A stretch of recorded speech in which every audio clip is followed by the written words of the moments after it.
Win பிரேக்கரோட next எபிசோட இருக்கும். இதுக்கு முன்னாடி ஒரு 2 எபிசோட் இருக்கு. யாரும் பார்க்கலாம் மறக்காம செக் பண்ணுங்க. So welcome to this family. நம்ம பார்க்க போகிறது வின் பிரேக்கர் சீசன் 3 எபிசோட் 3ல இருக்கும். ஸோ ஸ்டார்ட் பண்ணலாமா? சண்டே இன்னையிலேருந்து 9 நாள் ஆரம்பிச்சிடும். கரெக்டாக 0000, அதாவது 12 மணிக்கு ஆரம்பிச்சிடும். அவனோட கோல் அப்படிங்கிறது ஃபூரின் அழிச்சிட்டு முன்னாடி இந்த டவுன் எப்படி இருந்துச்சோ அதே மாதிரி மாத்துறது. அவங்க எப்படி வருவாங்க, எந்த மாதிரி வருவாங்க, எந்த இடத்துல வருவாங்க, இந்த மாட்டி எந்த ஒரு டீட்டெயிலுமே கொடுக்கல. அதனால நமக்கு வேற வழியே கிடையாது. இந்த டவுனை ஃபுல்லாவே ப்ரொடெக்ட் பண்ணி தான் ஆகணும். நம்மளை பொறுத்த வரைக்கும் இந்த சண்டை அப்படிங்கிறது இந்த டவுனை ப்ரொடெக்ட் பண்ணக்கூடிய லார்ஜ் ஸ்கேல் டிஃபென்சிவ் சண்டையா தான் இருக்க போகுது. நமக்கு 3 நாளைக்கு முன்னாடி ஒரு லெட்டர் கிடைச்சிச்சு. அதை வச்சு இப்போதைக்கு இந்த பிளானை போட்டிருக்கேன். என்னன்னா, இந்த ட்ராக்குக்கு பின்னாடி சிசி டோரனோடது. அதனால அதை பத்தி எந்த கவலையும் கிடையாது. நம்மளை பொறுத்த வரைக்கும் முக்கியமா 3 இடம் மட்டும். ஒன்னு ஃபாரஸ்ட் பார்க், இன்னொன்னு மெயின் ரோடு, 3வது ரிவர். இந்த ஃபாரஸ்ட் பார்க் அப்படிங்கிறது செம்ம பெரிய ரோடு. அந்த இடமே பார்த்தோம்னா வளைஞ்சு தான் போகும். அதனால டீம் ஜோஜோவும் டீம் கொமோக்கும் அங்க இருப்பானுங்க. மெயின் ரோடு அப்படிங்கிறது விசிபிலிட்டியா நல்லா இருந்தாலுமே இந்த எண்ட்ல இருந்து, அதாவது டவுனோட இந்த எண்ட்ல இருந்து அடுத்த எண்டு வரைக்குமே அந்த மெயின் ரோடு இருக்கும். அதனால டீம் ஜிகோகோ அங்க போடலாம். ஏன்னா அவங்களுக்குள்ள நல்ல ஒரு கம்யூனிகேஷன் இருக்குது. அந்த லாஸ்டா இருக்குது ரிவர். இங்க ஒரு 3 பிரிட்ஜ் இருக்குது. இந்த இடம் செம்ம குறுகலான ஒரு இடம். அதே சமயம் இது மெயினான ஒரு இடமும் கூட. அதனால இங்க சாங்கஸ்தான ஃபைட்டர் நிப்பாட்ட போறோம். அது டீம் டாமோட வேலையா இருக்கும். சொல்றதெல்லாம் வச்சு பார்த்தோம்னா ஒரு பிரிட்ஜுக்கு ஒரு கிளாஸ் அப்படிங்கிற கணக்கு. ஒரு நிமிஷம், எனக்கு ஒரு டவுட். அவங்க எங்க இருந்து எப்படி வந்து அட்டாக் பண்ண போறாங்கன்னு தெரியாது. ஒருவேளை நம்ம நினைச்ச மாதிரி சுத்தி வலிச்சு வராம ஒரே இடத்துல ஒரே நேரத்தில் அட்டாக் பண்ணாங்கன்னா என்ன பண்றது? அவங்க நம்மளை அடிச்சுட்டு டவுனுக்குள்ள போயிட மாட்டாங்களா? டவுன் உடச்சாங்கன்னா என்ன பண்றது? அங்கதான் என்னோட 2வது ஆன்சர் வருது. ஆக்சுவலா இங்க கொடுத்த லெட்டர்ல மொத்தம் 2 ரூலை இன்க்ளூட் பண்ணிருக்கானுங்க. அதுல ஒண்ணு என்னன்னா, ஃபூரின் மெம்பரை பாக்குற வரைக்கும் நாங்க டவுனை போய் அட்டாக் பண்ண மாட்டோம் அப்படிங்கிற மாதிரி சொல்லியிருக்கானுங்க. சோ நம்மளால முடிஞ்ச வரைக்கும் அங்க ஒரு ஆள் நிக்கிற வரைக்குமே பிரச்சனை கிடையாது. டவுன் சேஃபாவே இருக்கும். வைஸ் கேப்டன் எல்லாமே இந்த QR கோட ஸ்கேன் பண்ணிக்கோங்க. ஏதாச்சும் உங்களுக்கு ஒரு பிரச்சனைனா எக்ஸ் அப்படிங்கிற மாதிரி சொல்லுங்க. ஒருவேளை இதை நானே ஹேண்டில் பண்ணிப்பேன் அப்படின்னு உங்களுக்கு தோணுச்சுன்னா ஓ அப்படிங்கிறத கமெண்ட் பண்ணுங்க. சரி, இதெல்லாம் இருக்கட்டும். ஒருவேளை அவங்க வராம போனாங்கன்னா என்ன பண்றது? இல்ல டைம் மாதிரி வந்தாங்கன்னா இல்ல, அதுக்கு வாய்ப்பே கிடையாது. அவங்க ஃபியூரின்ல இருந்த வரைக்குமே சொன்ன டைத்துல சொன்ன மாதிரி வருவானுங்க. இந்த போட்டு 4 பேருக்கு ஒரு மாதிரி நிப்பானுங்க. நான் ஒரு கேள்வி கேட்கலாமா? இப்ப உமேமியா எங்க நிப்பாரு? உமேமியா இந்த ஸ்கூலுக்குள்ளேயே தான் நிப்பாரு. அதுதான் அவங்க போட்ட 2வது ரூல். ஒருவேளை அஜிமே உமேமியா சண்டைக்கு வந்தாங்கன்னா அதை எவனாச்சும் ஒருத்தன் பார்த்தானா அவ்வளவுதான். அவங்க போட்ட ரூல் எதுவுமே கணக்கில் எடுத்துக்க மாட்டானுங்க. ஃபர்ஸ்ட் எடுத்தோன்னா டவுனை தான் போய் அட்டாக் பண்ணுவானுங்க. நம்மளோட எனிமீஸ் நம்ம கூட சண்டை போடணும் தான் ஆசைப்படுறானுங்க. டவுனை பத்தின எந்த கவலையும் கிடையாது. எனக்கு என்ன தோணுதுன்னா, உண்மையா தடுத்துட்டோம் அப்படின்னா அவங்க ஜெயிக்கிறதுக்கான ஒரு வாய்ப்பா இருக்கும்னு நினைக்கிறாங்க. ஒருவேளை அது இல்லாம கூட இருக்கலாம். ஆனா நம்மளால ஒன்றை மட்டும் கன்ஃபார்ம் பண்ண முடியும். நம்மளோட ஸ்ட்ராங்கஸ்ட் ஃபைட்டரை அவங்க கேஜுக்குள்ள அடிச்சிட்டானுங்க. என்னடா இதுக்கே தூங்கிட்டீங்க? கவலைப்படாதீங்க. உண்மையில இது நல்லது.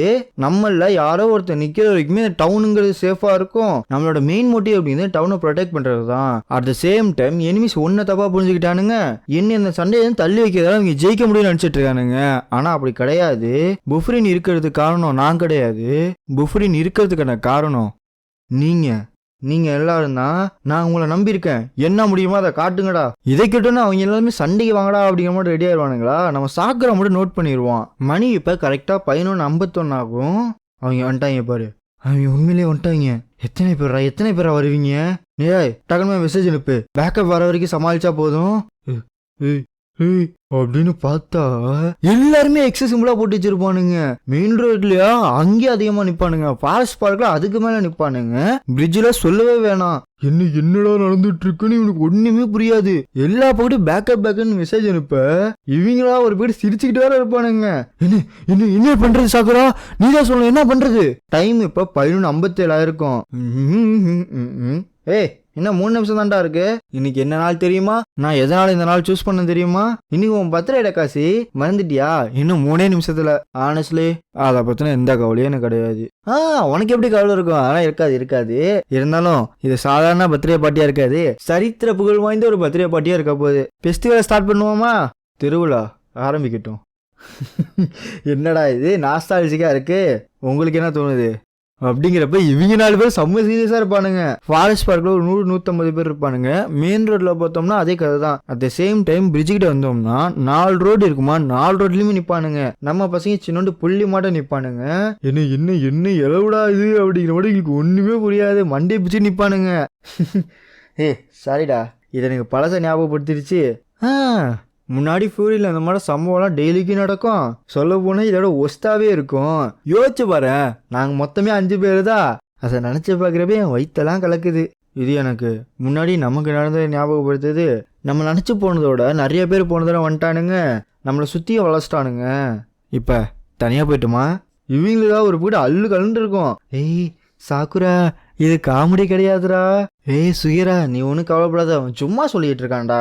யாரெல்லாம் வலியை கொடுக்குறாங்களோ, யாரெல்லாம் அழிவை கொடுக்குறாங்களோ, யாரோட மனசில் கெட்ட எண்ணம் ஓடுதோ அவங்க எல்லாருமே சுத்தப்படுத்தப்படுவானுங்க. அதுக்கு பூரின் கண்டிப்பாக வழி வகுக்கும் அப்படின்னு கத்த 0000 அப்கோர்ஸ் 12 மணி ஆயிரும். இந்த போட்டு வெட்டியெல்லாம் பிடிச்சி செலிப்ரேட் பண்ணிட்டு இருப்பானுங்க. இங்கே தான் ஒருத்தன் பறக்க போகிறான் ஆன்னு கத்திட்டு ஓடி வர, இந்த போட்டு திரும்பி பார்த்தா எவனும் நவர கூட மாட்டான். அப்படியே திரும்பி பார்த்து ஒரு சிரிப்பு சிரிச்சுட்டு இவன் அப்படியே ஓட ஆரம்பிச்சிருவான். அவ்வளவுதான். இதை பார்த்துட்டு அவங்களுக்கு ஒரு மாதிரி ஆயிரும். வாங்கடா சண்டை, வாங்கடா சண்டைடா அப்படிங்கிற மாதிரி யான்னு கத்திட்டு இவங்களும் ஓட அவங்களும் ஓட 2 பேரும் மாத்தி மாத்தி ஓடி சண்டைக்கு ரெடி ஆவானுங்க. பொசிஷனுக்கு வாங்கடா அப்படிங்கிற மாதிரி கத்துவான். திடீர்னு பார்த்தோம்னா எல்லாம் நின்றுவானுங்க, ஒரு மார்க்கமா நிப்பானுங்க. என்னடா நின்ட்டாங்க சொன்னோம். மூக்குலேயே ஒரு குத்து. யாரா நின்னா திடீர்னு இவன் குத்தான் போனா இன்னொருத்த வந்து குத்திடுவான். யாரான்னு பார்த்தா சுகிஸ்தா சொல்லிட்டு அவன் ஒரு போட்டு அடிச்சிட்டு இருப்பான். இவங்க 2 பேரும் மாறி மாறி அடிச்சிட்டு இருப்பானுங்க. இவங்க 2 பேரும் இப்படி அடிச்சிட்டு இருக்கப்ப இவங்களை தாண்டி சில பேர் போயிடுவானுங்க. இந்த தடவை சாக்கரா பாப்பான், பட் திரும்பிடுவான், கண்டுக்க மாட்டான். இந்த போட்டு சுகேருவா வாங்கடான்னு சொல்லிட்டு வந்தவங்களை அப்படியே பிடிச்சி ஒரு போடுவான் பாருங்க. அண்ட் இவனை தாண்டியுமே சில பேர் போயிடுவானுங்க.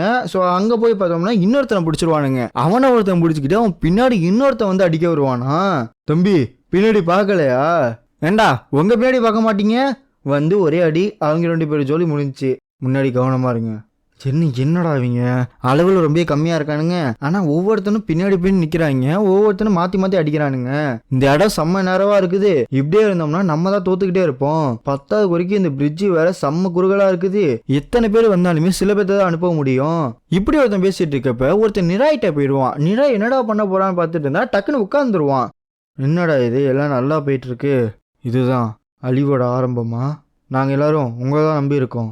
சாக்கரா சுகிஸ்தா இந்த போட்டு இவங்க 2 பேரும் மாற்றி மாற்றி அடிக்க, இவன் பார்த்தோம்னா சாக்கரை அடிக்க வரேன்னு சொல்லிட்டு வாத்தி சட்டை போட்டுக்கிட்டு இருப்பானுங்க.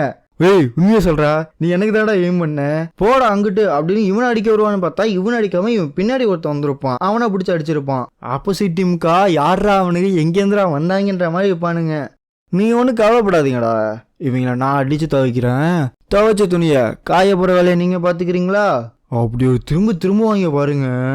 அங்கேருந்து ஜம்ப் அடிச்சு ஒரே எத்து ஜோலியை முடிச்சு விட்ருவானுங்க. நீங்கள் செம்ம வீக்காக இருக்கீங்க, நாங்கள் எவன்ட்டாச்சும் சண்டை போடணும், ஸ்ட்ராங்கஸ்ட்டாக எவனாச்சும் இருந்தானா வர சொல்கிறீங்களா? கிளாஸுக்குள்ளே மாற்றி மாற்றி அடிச்சுட்டு கிடப்பாங்க 2 பேரும். நம்ம லீடர் சொன்ன மாதிரி நம்ம தான் ரிவருக்கு பொறுப்பு, நம்ம தான் டாமன் டீமில் ஒரு ஆளும் கூட.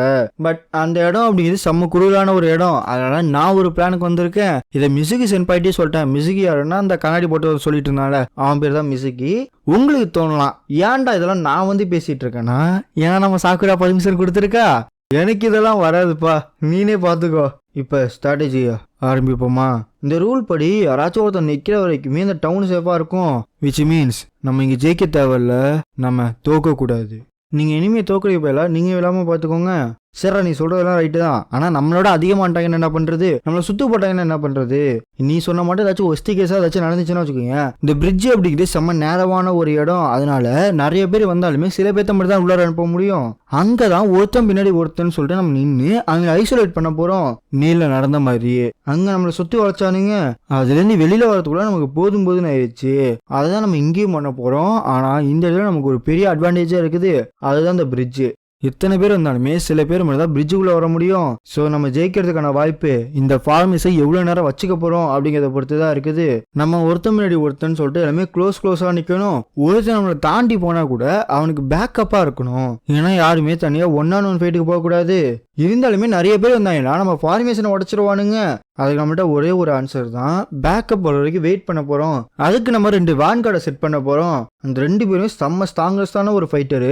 அவங்க 2 பேரை தாண்டி தான் நிறைய பேர் வரணும். சொல்ல போனோம்னா சுற்றி 10 பேர் நின்னா கூட 10 பேர்த்தையும் அவங்க அடிக்கணும். அதெல்லாம் நடக்காத காரியம். யாரா அந்த அளவுக்கு ஸ்ட்ராங்கா இருக்கா?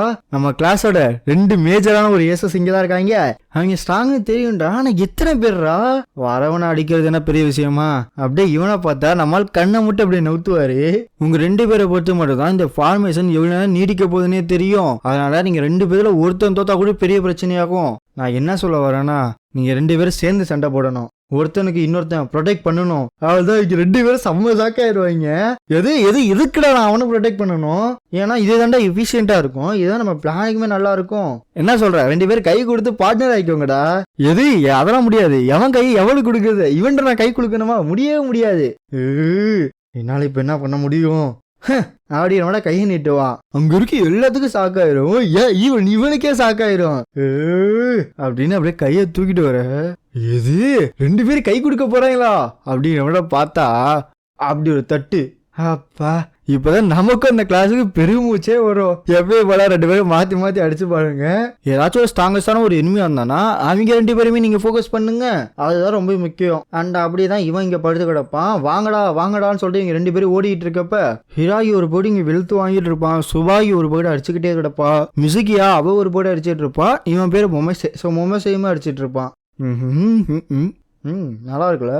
என்னடா அங்க செம்ம சண்டை போயிட்டு இருக்கு போல இருக்கு. என்ன சொல்ற, போவோமா? ஸோ இதுக்கப்புறம் என்ன நடக்கும் அப்படின்னு நெக்ஸ்ட் எபிசோட பார்ப்போம். Love you so much.